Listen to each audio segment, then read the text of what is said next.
brought to you by Silver Pumps.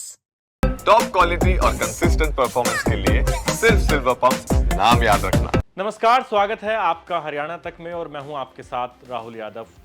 Congress का अहमदाबाद में 2 दिन अधिवेशन चला। इसमें कई तरह के फैसले लिए गए और प्रस्ताव पारित किया गया। साथ ही संगठन में बदलाव के कई बड़े संकेत मिले और सबसे पहला जो आदेश लागू हुआ इस अधिवेशन के बाद वो हरियाणा में देखने को मिला, जब यहां से कैप्टन अजय सिंह यादव जो एआईसीसी में ओबीसी डिपार्टमेंट के नेशनल चेयरमैन थे उनको पद से हटा दिया गया और उनकी जगह बिहार से आने वाले डॉक्टर अनिल यादव को अब कांग्रेस पार्टी ने ये जिम्मेदारी सौंपी है। कैप्टन अजय यादव लगभग 3 साल से इस पद पर तैनात थे और उन्होंने लगातार देश के अलग अलग राज्यों में जाकर ओबीसी को जोड़ने का काम किया कांग्रेस पार्टी से और लगातार वो काम कर रहे थे। कल जब ये आदेश जारी हुआ उस समय भी वो महाराष्ट्र में ओबीसी के किसी कार्यक्रम में चीफ गेस्ट के तौर पर शामिल होने पहुंचे, लेकिन बीच में ही उनको ये कार्यक्रम छोड़ना पड़ा क्योंकि उनका रिलीविंग लेटर कांग्रेस पार्टी ने जारी कर दिया। कैप्टन साहब को जब ये रिलीविंग लेटर मिला तो वो आग बबूला हो गए। वो सोशल मीडिया पर आए, उन्होंने पोस्ट लिखा, उन्होंने कहा कि उनके खिलाफ एक साजिश है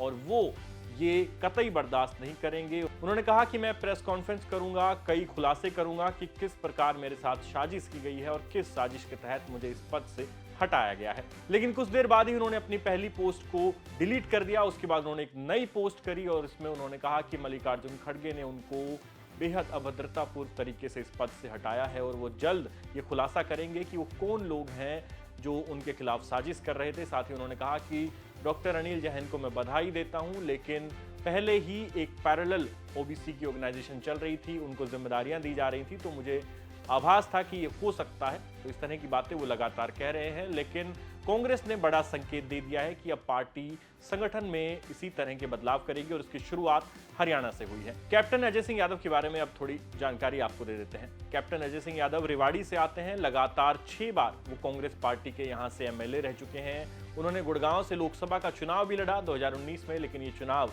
वो राव इंद्रजीत सिंह के हाथों हार गए। इसके बाद 2024 के लोकसभा चुनाव में जब उन्हें टिकट नहीं मिला तो उन्होंने पार्टी के खिलाफ एक तरीके से मोर्चा खोला, अपनी नाराजगी जाहिर की, यहां तक कि इस्तीफा देने तक की बात कह दी और इस्तीफा दे भी दिया। लेकिन इसके बाद उन्हें मनाया गया और उन्होंने अपना इस्तीफा वापस लिया। उनके बेटे चिरंजीव राव की इसमें बड़ी भूमिका रही। उनके बेटे चिरंजीव राव 2019 में विधायक रेवाड़ी से चुने गए थे। इस बार भी उन्होंने विधायकी का चुनाव लड़ा, लेकिन वो चुनाव हार गए। डिप्टी सीएम की उम्मीद लगाए बैठे थे कि हरियाणा में अगर कांग्रेस की सरकार आई तो चिरंजीव राव ओबीसी कोटे से डिप्टी सीएम हो सकते हैं, लेकिन इन तमाम उम्मीदों पर पानी फिर गया। फिलहाल चिरंजीव राव राजस्थान कांग्रेस में प्रभारी इंचार्ज के तौर पर जिम्मेदारी संभाले हुए हैं और उनके पिता कैप्टन अजय सिंह यादव के पास अभी तक एआईसीसी में ओबीसी चेयरमैन का जो पद था वो उस पर काम कर रहे थे, लेकिन अब वो पद उनसे छीन लिया गया है। हमने कैप्टन अजय सिंह यादव से इस पूरे मामले में बात करने की कोशिश की तो उन्होंने कहा कि उन्होंने प्रेस कॉन्फ्रेंस करने की बात अपने ट्वीट में जरूर लिखी थी, लेकिन अब वो कोई प्रेस कॉन्फ्रेंस नहीं कर रहे। वो पहले सोनिया गांधी से मिलेंगे, उनसे बात करेंगे और अपनी एक तरीके से जो समस्या है वो सामने रखेंगे। साथ ही उन्होंने कहा कि मेरी नेता सोनिया गांधी है, मुझे आज तक राजनीतिक रूप से जो भी पद मिले वो उन्होंने दिलाए और मैं उनसे जाके बात करूंगा। यदि वो मुझे कोई और जिम्मेदारी देती हैं तो अच्छा है, नहीं तो फिर मैं आके प्रेस कॉन्फ्रेंस में अपनी बातें रखूंगा, लेकिन फिलहाल मैंने डिसाइड किया है कि मैं चुप रहूंगा।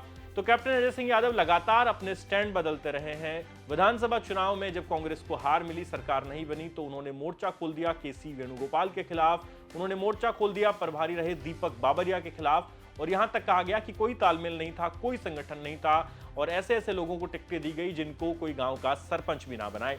तो उन्होंने पार्टी की कार्यशैली पर उस समय भी सवाल उठाए और यहां तक कि संगठन महासचिव केसी वेणुगोपाल पर भी उंगली उठाई और माना यही जा रहा है कि कैप्टन अजय सिंह यादव की ये तेवर उनके खिलाफ गए और नतीजा ये हुआ कि एकमात्र जो एआईसीसी में उनके पास पद था अब उन्हें उनसे भी हाथ गंवाना पड़ गया।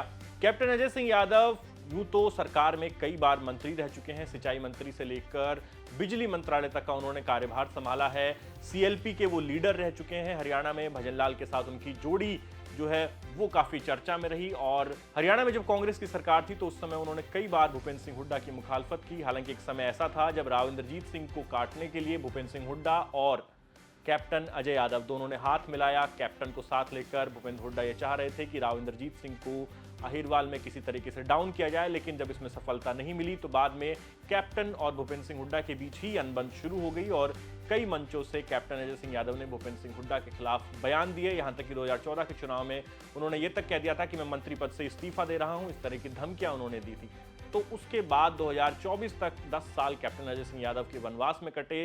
वो कोई चुनाव तो नहीं जीत पाए, हालांकि उनके बेटे चिरंजीव राव जरूर विधानसभा पहुंचे, लेकिन कैप्टन साहब सिर्फ संगठन का काम देखते रहे और अब जो संगठन में एकमात्र जिम्मेदारी थी वो भी पार्टी ने उनसे छीन ली है। गुजरात के इस अधिवेशन के बाद हरियाणा से ये पहली कार्रवाई देखने को मिली है और अब उम्मीद यही लगाई जा रही है कि हरियाणा में नेता विपक्ष का जो पद है जल्द उस पर फैसला होगा। साथ ही पार्टी को नया प्रदेश अध्यक्ष भी मिल सकता है, क्योंकि जो पुराने प्रदेश अध्यक्ष है उदय भान, वो खुद का चुनाव हार गए। कांग्रेस पार्टी भी हरियाणा में चुनाव हार गई, जिसके बाद लगातार कयास यही लगाए जा रहे थे कि इनको पद से हटाया जाएगा और नेता प्रतिपक्ष का चुनाव अभी हुआ नहीं है, वो चुनाव भी होना है।